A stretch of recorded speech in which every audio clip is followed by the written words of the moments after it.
السلام عليكم ورحمة الله وبركاته.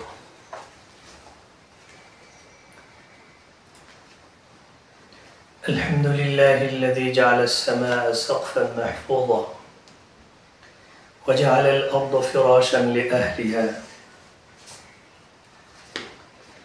والصلاة والسلام على سيد الأنبياء والمرسلين وعلى آله وأصحابه أجمعين. أما بعد فأعوذ بالله من الشيطان الرجيم. بسم الله الرحمن الرحيم. والسماء ذات الرجع. وقال الله تعالى في آية أخرى: ألم تر أن الله أنزل من السماء ماء فسلكه ينابيع في الأرض ثم يخرج به زرعا مختلفا ألوانه ثم يهيج فتراه مصفرا ثم يكون حطاما. وقال الله تعالى في آية أخرى: وأنزلنا من السماء ماء بقدر فأسكناه في الأرض.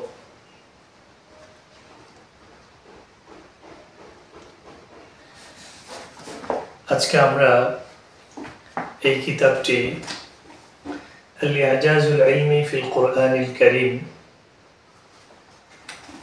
এই কিতাবটি হচ্ছে scientific science in the holy Quran. আল কোরআনে বিজ্ঞান সম্পর্কিত যে অলৌকিক ঘটনাসমূহ, সেই বিষয়ের উপরে এই কিতাবটি লেখা। এই কিতাবের আলোকে আমি এই কিতাবের একটি বিশেষ টপিক, বিশেষ বিষয়, সেটা হচ্ছে তারজিউস সামাউ মিন হালিন ইলা হালিন। আসমান এক অবস্থা থেকে আরেক অবস্থায় পরিবর্তিত হয়। এই বিষয়টা এই টপিকটা আলোচনা করব, এবং এটার অধীনে ওয়াটার সাইকেল বা পানি চক্র সম্পর্কে আলোচনা চলে আসবে। তো আজকে মূলত আমরা পানি চক্র নিয়ে আলোচনা করব। আল্লাহ তাআলা সূরা তারিকের সূরা তারিকের 11 নম্বর আয়াতে বলেছেন, ওয়াস-সামা'i যাতির রাজ'i। আল্লাহ ওই আকাশের শপথ করে বলছেন, যেই আকাশ এক অবস্থা থেকে আরেক অবস্থায় ফিরে আসে, আর রাজ'i।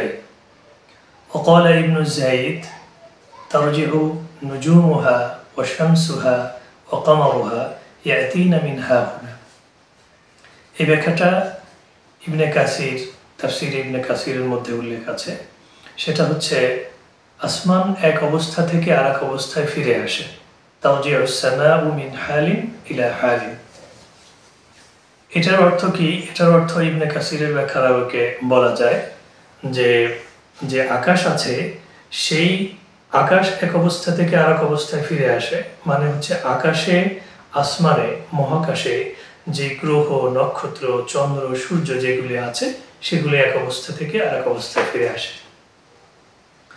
তো আমরা যদি চাঁদের এক অবস্থা থেকে আরেক অবস্থায় ফিরে আসার কথা বলি, তাহলে কোরআনের আরেকটা আয়াত দিয়ে আমরা এটার ব্যাখ্যা করতে পারি। ওয়াল কমারা কদ্দারনাহু মানাজিলা। এবং আয়াতের শেষের দিকে আছে হাত্তা আদা কাল উরজুনিল কদিম। আল্লাহ তাআলা এই চাঁদের জন্য অনেকগুলি মানজিল নির্ধারণ করেছেন। মানজিল কি?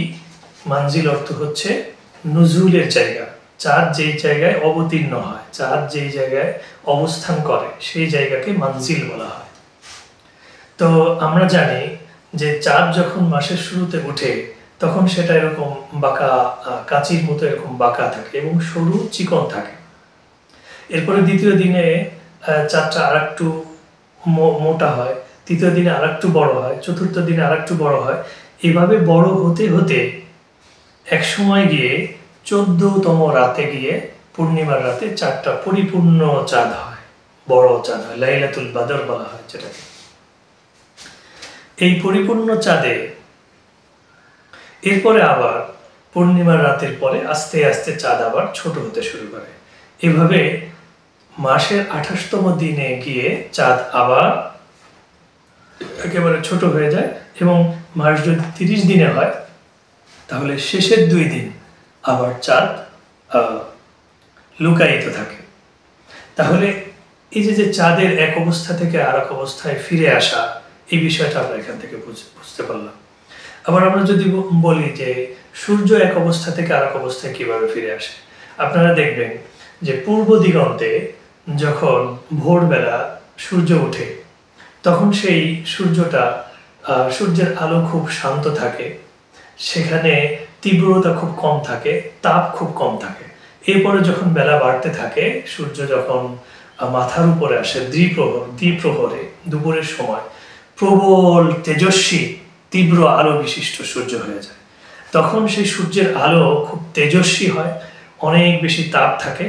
এরপরে যখন আবার পশ্চিম আকাশে সূর্য ঢলে পড়ে তখন আবার সূর্যের তাপ এবং আলো আস্তে আস্তে কমতে থাকে এবং বিকাল বেলায় গিয়ে এই সূর্য একেবারে হলুদ হয়ে যায় এবং নিষ্প্রভ হয়ে যায় অনেকটা, এবং সন্ধ্যাবেলায় গিয়ে সেটা ডুবে যায়। তাও এটা আমরা দেখলাম যে সূর্যের অবস্থা এক অবস্থা থেকে আরেক অবস্থায় ফিরে আসে। একই অবস্থায় আমরা যদি কোনো গ্রহর কথা বলি, এই গ্রহের অবস্থাও এক অবস্থা থেকে আরেক অবস্থায় ফিরে আসে। তো এইভাবে তারজিউস সামাউ মিন হালিন ইলা হালিন, আকাশ এক অবস্থা থেকে আরেক অবস্থায় ফিরে আসে, যেটা সূরা তারিকের এই 11 নম্বর আয়াতে আল্লাহ তাআলা বলেছেন ওয়াস সামাই যাতির রাজি।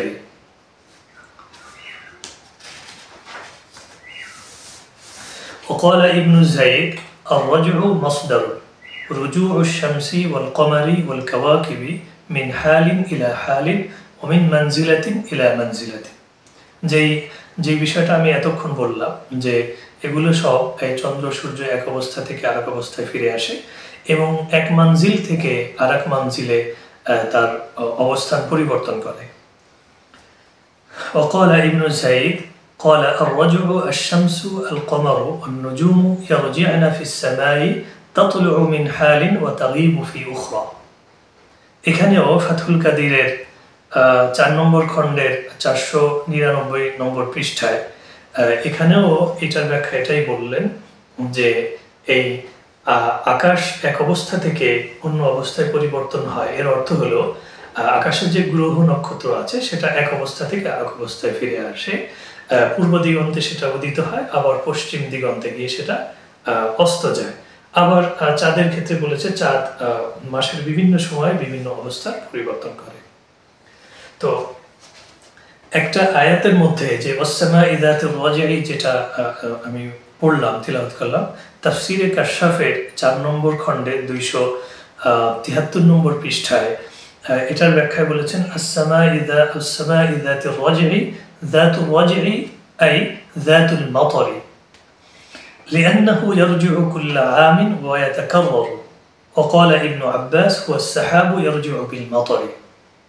যাতুর রাজি অর্থ সামাই যাতির রাজি এর অর্থ হচ্ছে যাতুল মাতার, মানে আকাশে বৃষ্টি বর্ষণ হয়, আকাশ থেকে বৃষ্টি বর্ষিত হয়। আর ইবনে আব্বাস বলেছেন এটা হলো এর দ্বারা উদ্দেশ্য হচ্ছে আস-সাহাব, মেঘ, কারণ আকাশে অনেক মেঘ আছে, সেই মেঘ থেকে বৃষ্টি হয়। তাহলে যাতুল মাতার এবং আস-সাহাব, বৃষ্টি অথবা মেঘ, দুইটার অর্থ এবং ফলাফল একই দাঁড়াচ্ছে। وسمي المطر رجعا تسميته بمصدري رجع، وذلك أن العرب كانوا يزعمون أن السحاب يحمل الماء من بحار الأرض ثم يرجعه إلى الأرض। এই ব্যাখ্যাটা তাফসীর কাশফের মধ্যে উল্লেখ করেছেন যে আরবদের একটা ধারণা ছিল যে এই মেঘ সেটা পানি বহন করে নিয়ে যায়, জলাশয় যে আছে জলাশয়ের উপরিতল থেকে পানি বহন করে নিয়ে যায় মেঘ আকারে, মেঘে গিয়ে জমা হয়, আবার মেঘ থেকে বৃষ্টি আকারে পানি বর্ষিত হয়ে আবার জলাশয়ে ফিরে আসে। তো এটা আরবদের একটা ধারণা ছিল, ঠিক আছে, কিন্তু এটা বিজ্ঞানের সাথেও মিলে যায়, কারণ বর্তমান বিজ্ঞানে ওয়াটার সাইকেল বা পানি চক্র নিয়ে আলোচনা করা হয়। যে পানি চক্রের মূল আলোচনা আপনারা ইন্টারনেটে সার্চ করে দেখতে পারেন, সেটা হচ্ছে আমাদের ভূপৃষ্ঠে যেই জলাশয়গুলো আছে, যেমন পুকুর, খাল, বিল, নদী, সাগর, এই জলাশয়ের উপরিতল থেকে উপরিতলে যখন সূর্যের আলো এসে পড়ে, সূর্যের তাপে এই পানিগুলো বাষ্প আকারে উড়ে চলে যায় এবং এই প্রক্রিয়াকে বলা হয় বাষ্পীভবন। এবং বাষ্প আকারে উড়ে গিয়ে যখন উপরে যায়, উপরে গিয়ে এই বাষ্পগুলো আবার ঘন হতে শুরু করে, ঘনীভবন প্রক্রিয়া বলে এটাকে। ঘন হয়ে সেটা আবার মেঘে পরিণত হয়। এই মেঘগুলো যখন ভূপৃষ্ঠ থেকে, পৃথিবী থেকে উপরের দিকে চলে যায়, তখন পৃথিবী থেকে যত উপরে যেতে থাকে তত তাপমাত্রা কমতে থাকে এবং এই মেঘগুলো আবার ঠান্ডা হতে শুরু করে, গলতে শুরু করে। গলে গলে এই মেঘ আবার বৃষ্টি আকারে আবার জলাশয়ে পড়ে, বৃষ্টিপাত হয়, আবার নদীতে ফিরে আসে, সাগরে ফিরে আসে। কিছু পানি মাটির গভীরে চলে যায়, সেই গভীরের পানি গভীর থেকে আবার প্রবাহিত হয়ে আবার জলাশয়ের সাথে মিলিত হয়। আবার কিছু পানি বনভূমিতে পড়ে, যেমন বনাঞ্চলে পড়ে, সেই বনভূমিতে পড়লে গাছ সেটা গ্রহণ করে, গাছ থেকে বাষ্প আকারে আবার সেটা বাষ্প আকারে উপরে চলে যায়। এই প্রক্রিয়াকে বলা হয় প্রস্বেদন প্রক্রিয়া। আপনারা দেখবেন যে বোটানিতে, উদ্ভিদ বিজ্ঞানে এই প্রস্বেদন প্রক্রিয়া নিয়ে আলোচনা হয়। তো জলাশয় থেকে বাষ্প আকারে যেই পানি মেঘে চলে গেল, মেঘ থেকে আবার বৃষ্টিপাতের মাধ্যমে আবার জলাশয়ে ফিরে আসলো, এই প্রক্রিয়া, এই যে পানি একবার মেঘে যাচ্ছে, মেঘ থেকে আবার জলাশয়ে আসতেছে, এই যে চক্র, এই যে সাইকেল, এই সাইকেলকে বলা হয় ওয়াটার সাইকেল বা পানি চক্র। তো কোরআনুল কারীমের অনেক আয়াতের মধ্যে এই পানি চক্র সম্পর্কে নির্দেশনা আছে, ইঙ্গিত আছে। যেমন সূরা রুমের 24 নম্বর আয়াতে আল্লাহ তাআলা বলেন, ওয়ামিন আয়াতিহি ইউরিকুমুল বারকা, আল্লাহ তাআলার নিদর্শন সমূহের মধ্যে একটা নিদর্শন সমূহ হচ্ছে তিনি তোমাদেরকে বিদ্যুৎ প্রদর্শন করান, আকাশে বিদ্যুৎ চমকায়, বজ্রপাত হয়। খাউফা ওয়া তামা ওয়া ইউনাজ্জিলু মিনাস সামাই মাআন, এরপরে তিনি আকাশ থেকে পানি বর্ষণ করেন। ফাসালাকাহু ফায়ুহয়ি বিহিল আরদা বা'দা মাউতিহা, এরপরে এই ভূমি মৃত হয়ে যাওয়ার পরে এরপরে আবার এই ভূমিকে তিনি সজীব করেন। দেখবেন আপনারা যে চৈত্র মাসে যখন বৃষ্টি হয় না, অনাবৃষ্টির কারণে, তখন পানির অভাবে এই ভূমিগুলো ফেটে চৌচির হয়ে যায়। আবার আল্লাহ তাআলা বর্ষাকালে বৃষ্টি বর্ষণের মাধ্যমে এই ভূমিকে আবার সজীব করেন, সতেজ করেন, উর্বর করেন, আবার সজীব ফসল, শস্য, শ্যামল ফসলে আবার ভরে দেন। তো এই আয়াতের মধ্যেও কিন্তু আকাশ থেকে পানি বর্ষণ করেন, সেই পানির মাধ্যমে আবার জমিনকে সজীব করেন, ফসল ফলান। এই আয়াতের মধ্যেও কিন্তু সেই আকাশ থেকে, মেঘ থেকে পানি বর্ষণের বিষয়টা বলা হলো। তো এখানে কিন্তু ওয়াটার সাইকেল বা পানি চক্রের বিষয়ে একটা ইঙ্গিত আছে। এবং সূরাতুল মুমিনুনের 18 নম্বর আয়াতে আল্লাহ তাআলা বলেন, ওয়া আনজালনা মিনাস সামাই মাআন বিকদরিন ফাআসকান্নাহু ফিল আরদ, আল্লাহ তাআলা আসমান থেকে পরিমিত পরিমাণে পানি বর্ষণ করেন, ফাআসকান্নাহু ফিল আরদ, এবং তিনি তার মাধ্যমে জমিনকে সজীব করেন। তো আরেকটা আয়াতের মধ্যে সূরাতুজ জুমারের 21 নম্বর আয়াতে আল্লাহ তাআলা বলেন, আলাম তারা আন্নাল্লাহা আনজালা মিনাস সামাই মাআন ফাসালাকাহু ইয়ানাবিআ ফিল আরদ সুম্মা ইখরিজু বিহি যারআন মুখতালিফান আলওয়ানুহু সুম্মা ইয়াহিজু ফাতারাহু মুসফাররান সুম্মা ইয়াকুনু হুতামা ওয়া ইন্না ফি যালিকা লাযিকরা লিউলিল আলবাব। তিনি আকাশ থেকে পানি বর্ষণ করেন, তার মাধ্যমে আবার জমিনকে সজীব করেন। জমিন একসময় শুকিয়ে মৃত হয়ে যায়, এরপরে আবার সেটাকে সজীব করেন। আর এই যে আল্লাহ তাআলার যে নিদর্শন, যে কুদরত, এই কুদরতের মধ্যে জ্ঞানীদের জন্য নিদর্শন রয়েছে। তো বস্তুত এটা দ্বারা উদ্দেশ্য কি? এই যে কোরআনের আয়াতের মধ্যে বিজ্ঞানের বিষয়গুলো আলোচনা হচ্ছে, ওয়াটার সাইকেল, পানি চক্র নিয়ে আলোচনা হচ্ছে, এর দ্বারা উদ্দেশ্য হলো আল্লাহ তাআলার কুদরতের বহিঃপ্রকাশ। আল্লাহ তাআলার নিদর্শন সমূহ দেখে এটা চিন্তা করে আমরা যেন উপদেশ হাসিল করতে পারি, আমরা যেন আল্লাহ তাআলার প্রতি অনুগত হতে পারি এবং ইসলাম অনুযায়ী একটি সুন্দর জীবনযাপন করতে পারি, এটাই আল্লাহ তাআলার উদ্দেশ্য। আল্লাহ তাআলা আমাদেরকে কোরআন অনুযায়ী একটি সঠিক সুন্দর জীবনযাপন করার তৌফিক দান করুন। ওয়া আখিরু দাওয়ানা আনিল হামদুলিল্লাহি রাব্বিল আলামিন।